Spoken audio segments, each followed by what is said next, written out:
doing, man? Rick and Birdperson, 100 years. 100 years. Yeah, it's not really a long time considering like their sort of, lifespan. I don't know how long bird people live for. Well, birds don't live as long as people, so I imagine being a hybrid of a bird and a guy, that would reduce your overall lifespan from just under 100 years to 60. Well, I suppose maybe birds don't live very long because they're so little. Maybe big birds, maybe like vultures live for like 80 years or something. They're massive. And albatrosses and stuff like that. Yeah, maybe it's like the bird lifespan combined with the human lifespan. And oh, maybe. So it's like 150 years old. yeah. Somehow I think that might not work. Okay, so are bird people already hybrids? And then Birdperson has had sex with Tammy, and Tammy's child is like a hybrid weird of a hybrid. Hybrid. The hybrid. Peter Capaldi must be having a wank to that one. The hybrid. The hybrid. I became the hybrid. What colour is it? You don't know very much then. Anyway, well, I always imagined that it was like because humans evolved from like apes, so I always guessed that Birdperson evolved from a bird. So maybe there was no big asteroid. I don't know. Well, I mean, I guess it's just translated into English, but then they all speak the same language. Like all the alien races in Rick and Morty happen to speak English. Did they ever go to like Spain in Rick and Morty, and they speak Spanish or some similar situation? Maybe, but I mean, I honestly don't know. If he evolved from birds, why would he have like sort of ape-like characteristics but just wings? Is the word bipedal? Is that the word? Well, birds are already bipedal because they got two legs. Oh. But then, the wings are the arms and hands. Like, I don't know if you've ever seen. This is a very specific thing to reference, but I don't know if you've ever seen an X-ray of a bat's wing. No. It was like going around on the internet about the same time as they did surgery on a grape thing, and it showed how the wing of the bat is like all of the bat's fingers. So when the bat like sort of furls its wings up, it's like sort of clasping your hand. So I don't know. Maybe he's grafted some arms onto himself, but then they've all got arms. Oh, this is But anyway, maybe he's actually an insect, because then he'd have 6 limbs. Yep, Birdperson is an insect. Confirmed. Yeah, of course. And just their culture saw like a TV show of Earth, and there was a bird in it, and they mistakenly thought that they were birds, and so their entire culture was formed on David Attenborough's Birdwatch. So maybe it's just like a linguistic misunderstanding. Like their word for insect happens to be bird. It might be spelled completely differently. The bird people might have a different language or a different sort of spelling of things.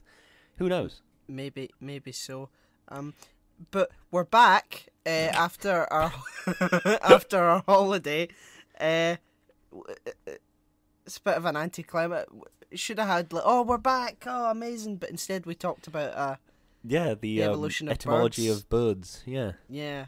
But did you have a nice holiday, Lewis? I did. Yeah. Well, I got sick. And I did some decorating, so that's good. No, Chloe got a cold off someone, and then Chloe gave the cold to me, and then I was sick for a bit. I'm fine now. Yeah. We also did some decorating, which is quite nice. My house is now a slightly different colour. It's nice, because now it feels like it's my house, not some other guy's house that I'm living in. Quite nice. Quite right, that's amazing. Well, did you have a nice holiday? What did you get up to? No, it was shit. Without any further ado, no, it was pretty uneventful. Just waiting for this to kick back off so that my life had purpose again. Fucking hell. Woo! Danny's had a very dark break. Surreal listening to this, like, what the fuck, man? No, I went to see my girlfriend down in Kent. I came to see you.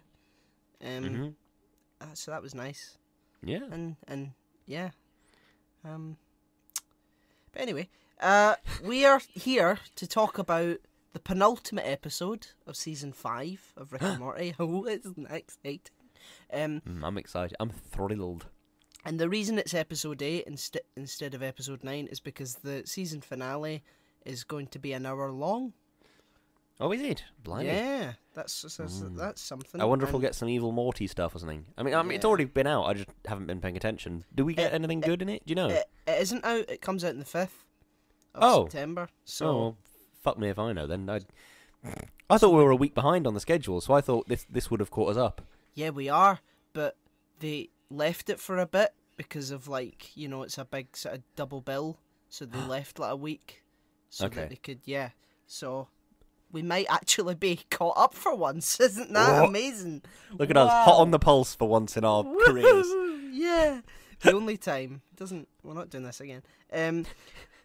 This episode is called Rickternal Friendshine of the Spotless Mort. What a diamond of a name. And it was written by Al Bro Lundy, and it was directed by Erica Hayes, and is starring Justin Roiland, Dan Harmon, Sarah Chalk, Spencer Grammer, Chris Parnell, and some other people, I'm sure. Okay, I've looked up Eternal Sunshine of the Spotless Mind. It's Jim Carrey and Kate Winslet have a relationship after a train journey together. However, having had their memories clinically erased, they do not remember their tumultuous past. So I suppose it's vaguely relevant. Yeah, true. I guess it kind of links in a very strange way. Do you have an opening statement, Lewis? I actually don't. I forgot to prepare one. I just made notes on the episode. I like Birdperson. He's good. I like seeing Birdperson come back. I like seeing Bloodridge. I like this episode. It's good. Yep. A big improvement in what appears to be a great deal of filler. Inside Out meets Rick and Morty. Really liked it. There you go. Can't tell. I'm looking forward to the series finale being filler, just to really infuriate all of us. Yeah, it's another weird sort of riff on a very obscure film in the 80s that they just sort of go, look at that reference. Shall I read out the caption? Yeah, go on then. Friendship is hard. It's like a journey of the mind, bruh. Oh. Ooh. This right, yeah, but also I've figured out the thing that links the two things we've done this week. It's because we chose them specifically because they link. You are what you do. You are the choices you make. I think it's both because the Suicide Squad, which will be the episode coming out on Sunday, and this, they both have sort of you are what you do. I think that's an important sort of theme in both of them, which is quite nice. What? I think in both of the episode, in both this episode where Rick and Birdperson and everything, and also the Suicide Squad, which is the episode that we're doing on Sunday. Whatever the fucking day it is, Sunday. Yeah, they both have "We are what we do. You are the choices you make." They all talk about that in a bit of a way. Oh. Are you having trouble with this one? Yeah, a little bit. I mean, okay. I just finished reading out the caption, and then you sort of hit me with that, and I was like, "Wow, it's a bit profound for this early in the episode. We're not even at 10 minutes, and Lewis has hit the it's about what you do, bitch." No, I agree. And I think we get a little bit of that in this episode specifically because Rick has a younger version of himself tagging along, and he and we realise that even though Bloodridge has been mentioned in the past as this big sort of it'll be amazing, it ends really sort of anticlimactically because it's just Rick being Rick, and Birdperson, cherishes his integrity a little bit more than fucking about the universe and doing heinous shit and making clones of your children and stuff. I suppose it's also to some degree it sort of it rings. What am I trying to say?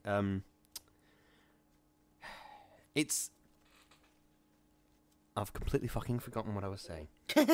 It's sad because when Rick was at Birdperson's wedding, it's like Morty was being annoyed at Rick because Rick wasn't being supportive of the marriage, and Rick was like, Birdperson's big day, Morty, was Bloodridge, and he's sitting there like drinking, and like even though he remembers that, and it's like, oh my god, what happened there? For some reason, he remembers it as something that was amazing, and yet his own sort of nihilism and self-interestedness just ruined the entire sort of point. It's like, Yeah. you know, Birdperson's fighting a horrible, oppressive regime for the reason that it's horrible and oppressive, and Rick is just like, yeah, I'm here. Oh, that was so cool. It's like that 80s film that I watch over and over again. Do you know, it's really sad and kind of flat. No, I know exactly what you mean. It does feel a bit, flat. I think the thing that I like about it is that in Rick's mind, he sort of, those two things are of equal importance to him. Because if anything, the sort of emotional throwdown is that's of greater importance to him than all the horrific suffering that he's inflicted upon all these people that he's killed. Yeah. It's I don't know what that says about Rick, but I think it says something interesting about sort of people as a concept of like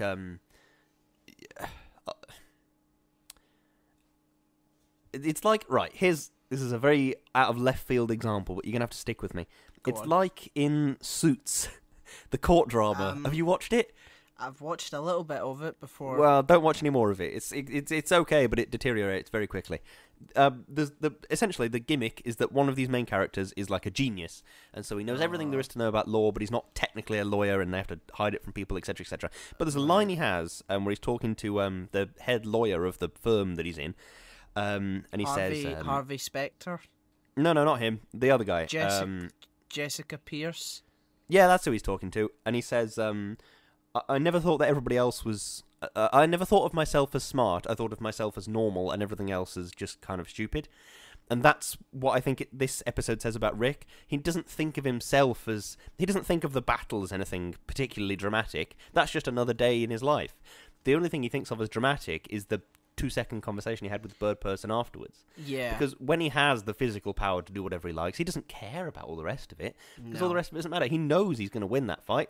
That's why he doesn't give a shit. Even though he's a memory. But even when Rick and young Rick come onto the sort of dropship, he's just like, yeah, well, who gives a fuck? He doesn't care because it doesn't matter to him because he knows he can succeed. It's in the Vindicators episode, my ability to do anything. Do you know what I mean? Yeah, absolutely. It's like the stuff that he has ultimate power over just doesn't affect him in the same way as like when it's just simply my integrity is worth more than this weird friendship that we have where we just do random shit because it's fun.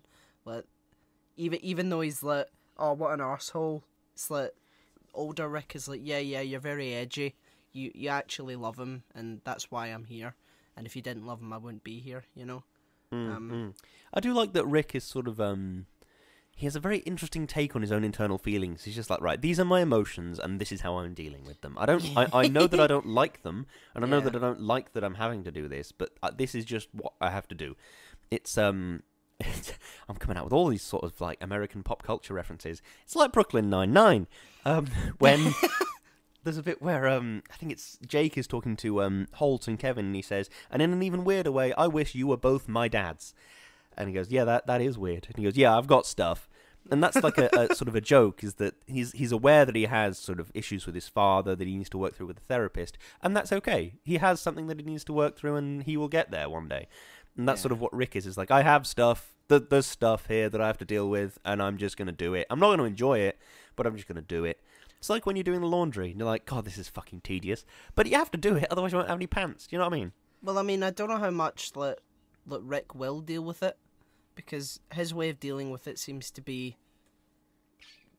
destroy entire worlds and stuff like that. Like, if that's his way of dealing with it, maybe it's a good idea that he doesn't, you know, because by the end of the episode, you know, like, Rick and Morty love to give and take, and it's like, wow, that's a really mature way to see yourself, that you actually do love him, and you're in there to get him because he's your best friend, but also to selfishly hang out with him and not tell him about the birth of his child because it might hinder your time with him doing weird and nihilistic shit. It's sort of played off as like a joke, but that's a fucking horrible thing to do to someone. Try and get them out, not telling them the full truth because you don't want them to be kept away from you for too long because, you know, you need them for your own thing. And then when you know that, okay, I better tell him because otherwise I'm going to die, you just tell them anyway, and it's like immediately before, like, after they get out, Rick is just like, yeah, do you want to tie one on? And Birdperson's like, no, I've got a fucking kid. Like, what the fuck? Yeah, like, yeah. It's give and take, you know? That's the thing that I think, it's the sort of paradox of Rick, is he's very aware of the fact life is change. Every day is something new, every day is something different, and he sort of embraces that in a very strange way, but he also hates that. Yeah. He sort of hates the idea of change with consequence. He likes the idea of looking at an absurd universe and thinking, yeah, that's absurd. But the idea of something actually changing in his life with consequence to him, that's kind of terrible just to him. Do you know what I mean? No, definitely. I think that's what separates Rick from just being sort of a guy, is if you're just a person with a friend, as you grow and as you age, they will also grow and they will also age. And it's not about trying to maintain what you had when you were younger. It's about sort of dealing with how the adventures that you might be having together will change as time goes on. Yeah. It's about saying, okay, well, spending a day together might not look like a pub crawl anymore, but that doesn't mean it isn't shit. Do you know what I mean? That doesn't mean it is shit, rather. Do you see what I mean? He's sort of like Gary King from The World's End in that respect. He is. God, I love Gary King. What a bloody brilliant character. He really is. He had this one sort of night, or their Vietnam, as they put it, and just has been unable to sort of move on from that, you know? Yeah, because it didn't go the way it was meant to go, and they just live in that moment forever. Their adult life. There, it's just really sad. It's that bizarre. It seems to be a more American trope than other things, but I am aware of the concept of it happening in British people as well. Of peaked in high school, so you're sort of staying with that. It's like Amy Poehler in Mean Girls. She's desperately clutching onto that mean girl that she was in high school, desperately trying to stay cool and relevant. Yeah, I mean, It's Always Sunny in Philadelphia deals a lot with that, because it is just like really a group of incredibly horrible high school kids that haven't grown up but are still aging, that are just like obsessed with stuff that doesn't make sense. Like they go to their like high school reunion and they immediately revert to the ways that they behaved in high school. Like they were like in the bathroom, you know, sniffing bleach and stuff like that, and going back to like their old gangs and stuff. And can you get high from sniffing bleach? Is that why they were doing it? Well, Charlie can.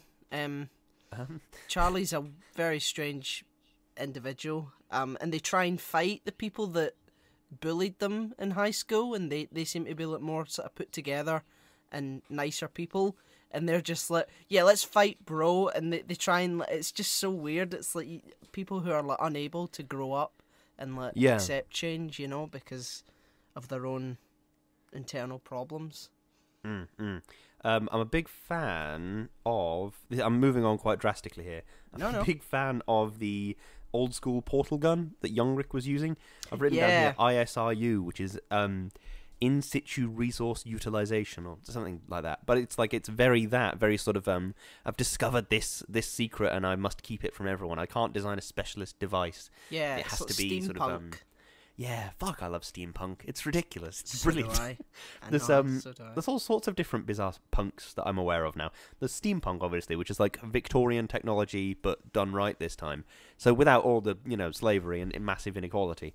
And there's things like diesel punk, which is like World War II era technology, but that's cool. Made really weird. There's this series of books. I think the first one is called Leviathan. They're by Scott Westerfield. I've only read the first one or the first two. I can't remember. But yeah, it's essentially World War II. No, it was World War One. Yeah, but things were like ever so slightly different, and they're sort of who we would consider to be the Allies are like armed with sort of not biological weapons, but they've used Charles Darwin's research and then really massively advanced genetic research to like a sci-fi level, but in the 1920s.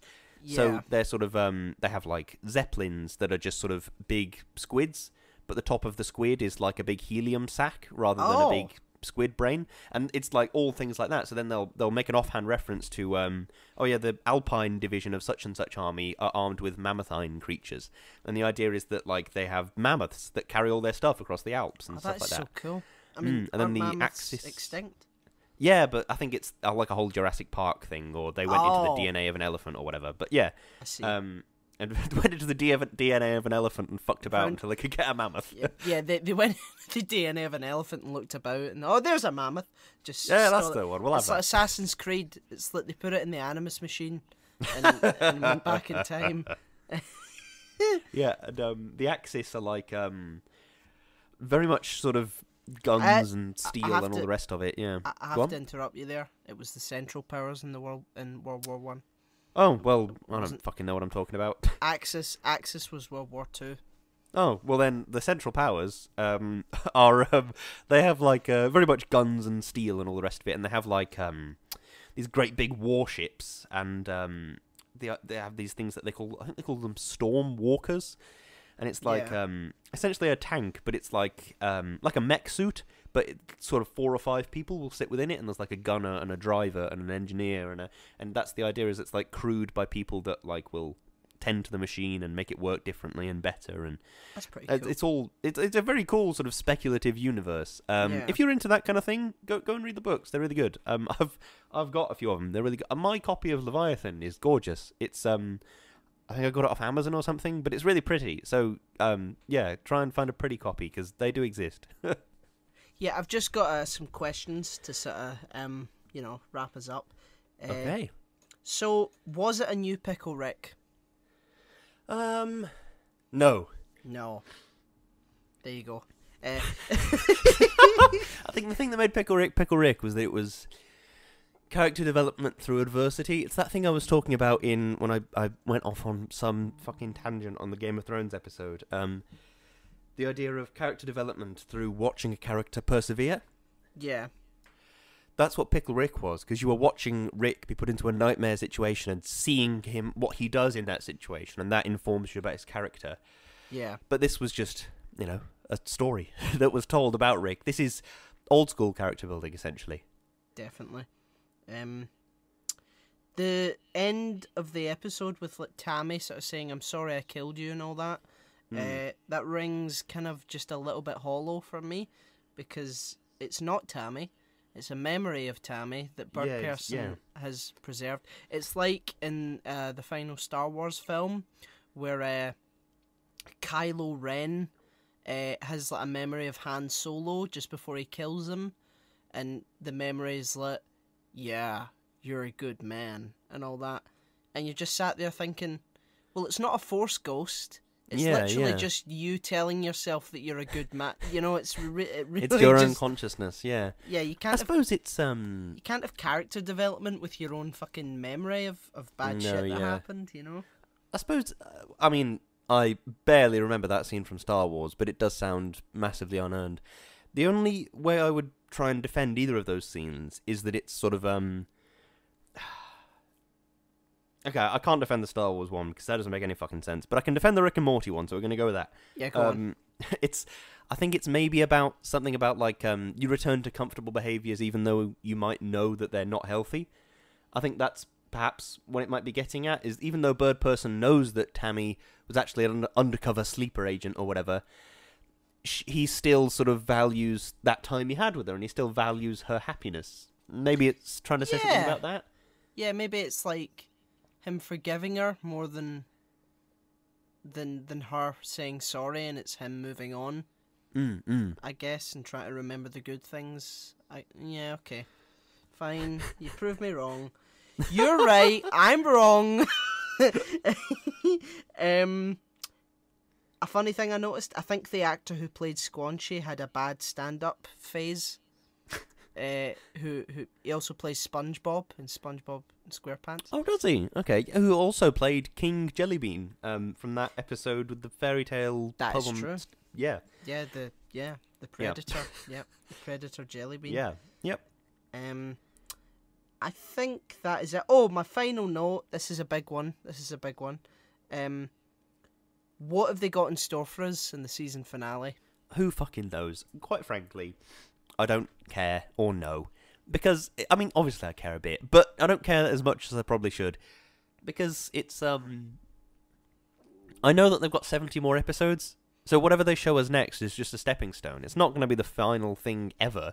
there's very low stakes here. Do you know what I mean? Yeah, no, definitely. I know I'm not. I should be more. I should care more about this, but I just can't bring myself to. Do you know what I mean? Yeah, it's like if you don't know how long they've got, then you're gonna be like, "Oh shit, what's gonna happen next?" But if they've got like 70 episodes left, you're just gonna be like, "Jesus Christ, they're not gonna hit the big guns until the end." 70 minus 9, so 61. Oh, 61 then. Yeah, it's 7 more seasons anyway. Yeah, definitely.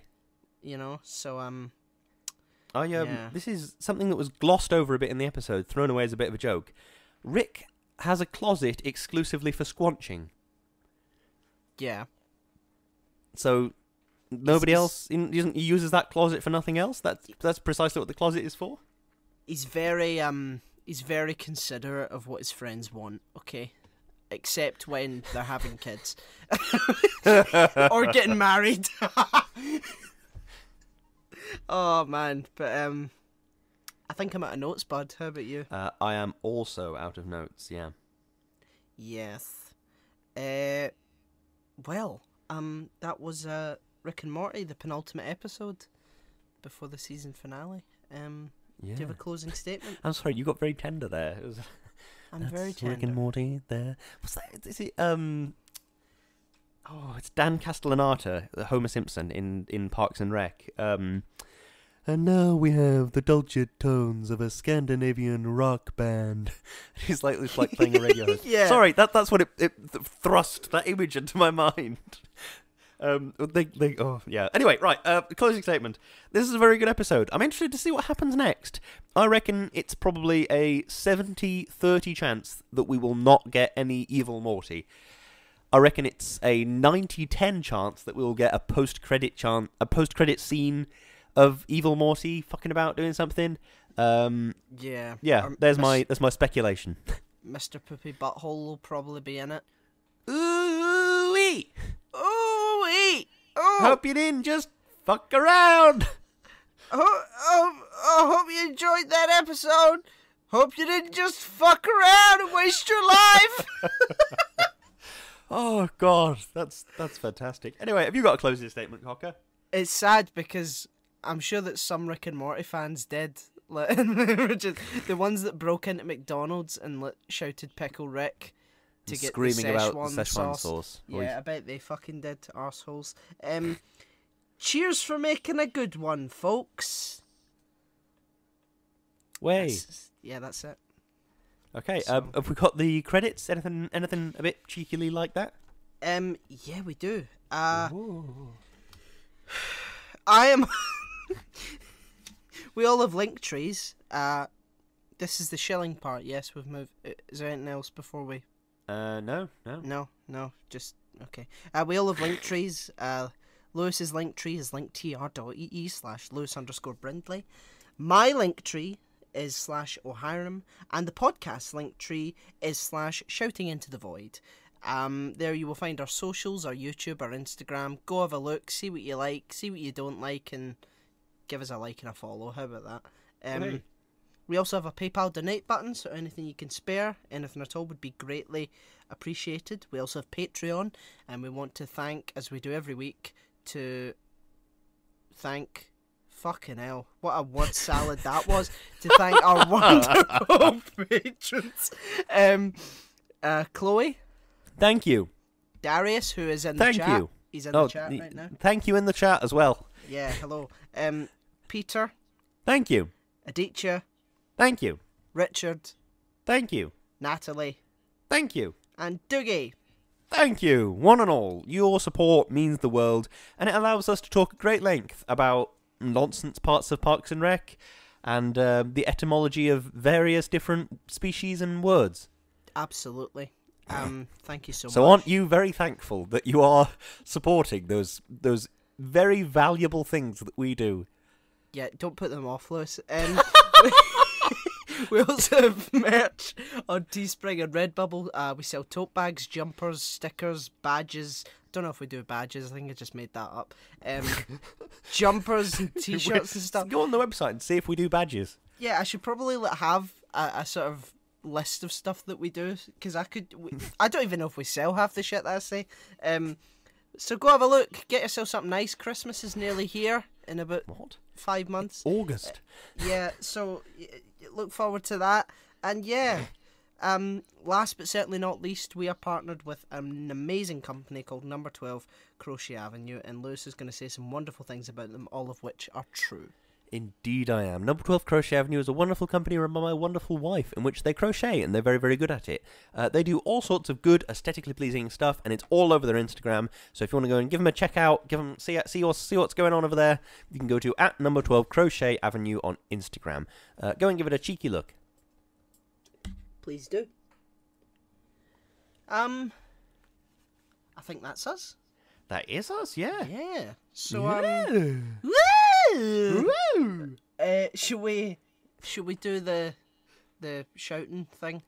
No. Just for old time's sake. Yeah. No, we'll do that for the finale. Oh, fucking hell, fine. So that's something else you've got to look forward to, listeners. Yeah, us screaming in your ear and you turning it down because... Oh, fucking hell, I hate this podcast. That's it, I'm not watching it anymore. I'm going to be a patron just once so that I can send them hate mail, and then I'm going to unsubscribe. I'm going to be a patron so I can get into their void chat while they're talking about fucking the Iron Lady or something like that, and just be like, "You guys suck!" like that, and then fuck off. But we'll go correct. Anyway, Margaret Thatcher. You think we don't know this? Yeah. I'm terrible.